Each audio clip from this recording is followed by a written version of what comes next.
Hey everybody, WhySoWookie here.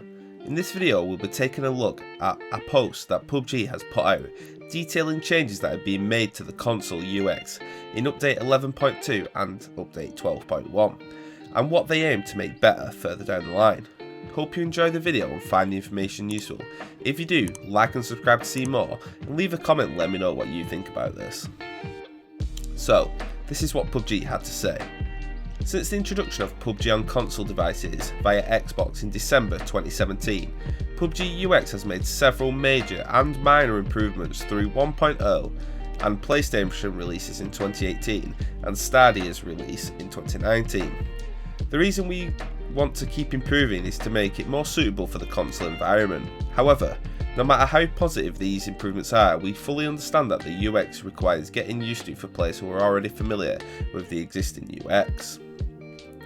They go on to say that they want to remain extra cautious when making these changes. I wish they had done this when adding the new interface about changing grenades, as that only just got fixed and was really annoying.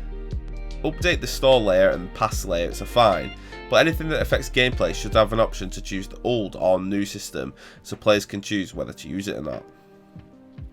They say that new UX improvements for both the store and pass will be coming alongside update 11.2 and further updates will come in update 12.1 and will eventually improve in the second half of the year.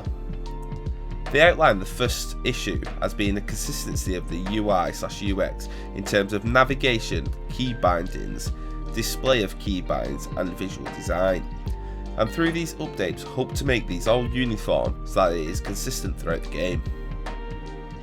Now we'll take a look at the updates that have been outlined for update 11.2. So the first is a unified zoom in/out function to the R-stick tap for previews in the store and the pass. They say, we are planning to unify most of the modelling related keys with the R-stick.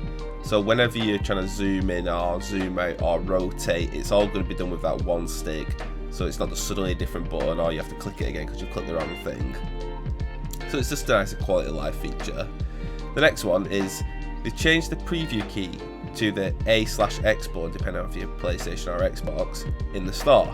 Whereas I believe it was previously left clicking the analog stick. And they say, we thought there was a need to preview the items before making the purchase, therefore give a higher priority to the preview feature. Makes sense, it's a more obvious button, which is good. The next one, change the purchase confirm button to the store and the G-coin purchase to A to X from the previous hold to confirm button. And they say this was to eliminate the inconvenience of having to press and hold the button to purchase.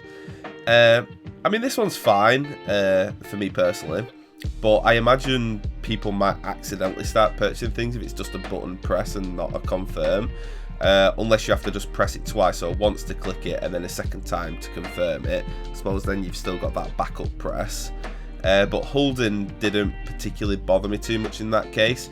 It did when you're buying the 1,000 battle point ones because, I mean, it's not real money. So maybe they should have changed it for that and maybe not for the G-coin ones, which is like real money, but we'll have to see how that pans out. The next one, they've added an item quality selection setting to the store, and they say you'll be able to increase and decrease the quantity of items you wish to purchase using the R-stick. This is something that has been needed for so long. Like when you're trying to grind enough battle points to get a certain skin in one of the crates, and you've got like 250,000 BP, and you want to buy 250 crates, and you have to buy every single one at a time. It's an absolute nightmare. So being able to just scroll up, buy them all, will be great. And I really, really hope that they pair this up with an option to just open them all as well. Otherwise, you're still going to have that torture opening them all one at a time. But I suppose it will be 50% better than it previously was. And then the next one is the changes in pass key binding. So they've changed the lobby pass banner button to hold view to a touchpad hold, and also the same for the receive all items button as well. So the touchpad hold, I assume that's something on the D-pad, maybe it's like up, down or something like that. Whereas I believe previously it was the back button on the Xbox controller you'd hold to do it. And again, I didn't particularly mind that key binding, but as long as it's clear on the screen what button to press, then you'll soon get used to it. And if it is a more prominent button on the controller, then I suppose it will be a good update. But for me, out of all these updates, the most important one is definitely that being able to buy multiple things. Selecting how many you want to buy in the store is just so good. Then they say, after the release of update 11.2, they hope to get as much feedback as possible that they can make any necessary changes requested by the community, like they did when changing the new grenade select system slightly when they received the feedback.